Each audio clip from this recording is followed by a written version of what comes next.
آج کی رات ہم سے تقاضا کرتی ہے، ایمان والوں اپنے روٹے ہوئے رب کو منانا ہے، اپنے اللہ کو منانا ہے، اور اس نبی کو منانا ہے جو نبی انسان کو انسان پتھروں سے بھی محبت کرتا ہے۔ صحیح بخاری کی حدیث ہے، بس صرف حوالے کے لیے عرض کر رہا ہوں۔ صحیح بخاری شریف کی حدیث مبارکہ ہے، نبی کائنات صلی اللہ علیہ وسلم کے لیے ممبر تیار ہو، جیسے میں کرسی پہ بیٹھا ہوں، اسی ممبر پر حضور ممبر پہ تشریف لے گئے، گفتگو شروع کی تو دوران گفتگو ایک آواز آئی، آواز کیا آئی؟ رونے کی آواز تھی،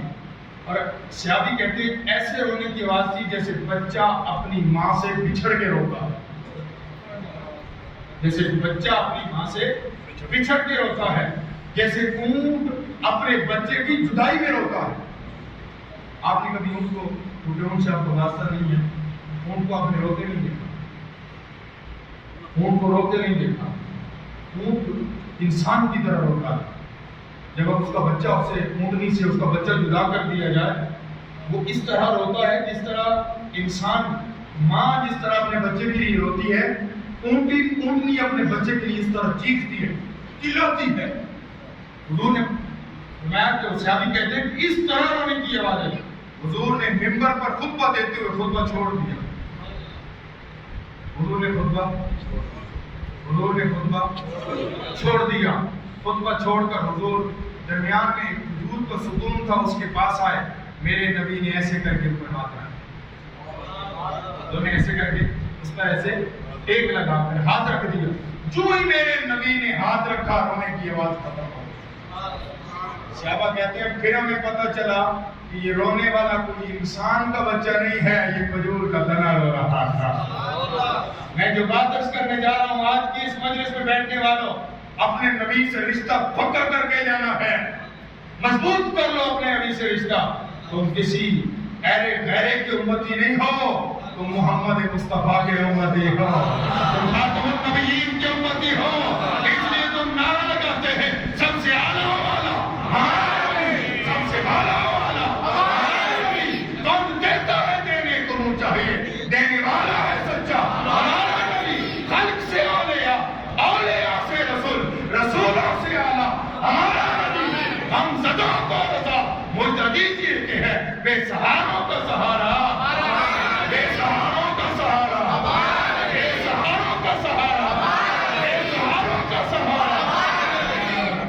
اس لیے میرا نبی اترا ممبر سے، اتر کے کھجور کے تنے پہ ہاتھ رکھا، خاموش ہو گیا۔ حدیث پاک کے راوی کہتے ہیں، بہت سارے محدثین اور مفسرین نے اس کو لکھا ہے، اور حضور نے اس تنے پر ہاتھ رکھا تو اس کو 3 شرطیں رکھی، 3 شرائط رکھی حضور نے۔ حضور نے فرمایا پہلی یہ ہے کہ تو اگر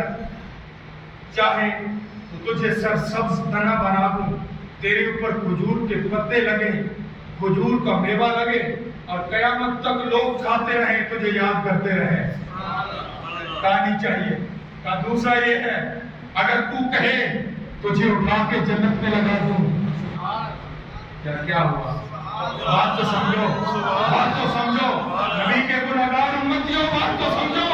اپنے لجپال نبی کی بات تو سمجھو۔ کیا کہہ رہا ہے میرا نبی؟ کہا چاہے تجھے سرسبز تنا کر دوں، تیرا پھل ساری دنیا کھائے، کہا نہیں چاہیے، کہا تجھے اٹھاؤں، اٹھا کے جنت میں لگا دوں، کہا نہیں چاہیے، کہا تیسری پھر چاہے تو مسجد نبوی میں دفن کر دوں، کہا یہی چاہیے، جب تک رہو گے قدم مصطفیٰ کا نظارہ کرتا رہوں گا۔ نہ جنت چاہیے، نہ پھل چاہیے، امتی حضور کا تنا ہے، نہ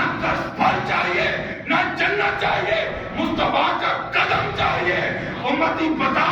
تیرا کیا خیال ہے، تو کیا چاہتا ہے؟ کیا تو صرف جنت کا طلبگار ہے؟ اللہ کی عزت و جلال کی قسم، عاشق تو مدینے جا کر مدینہ میں جنت کے نظارے لے لیا کرتا ہے۔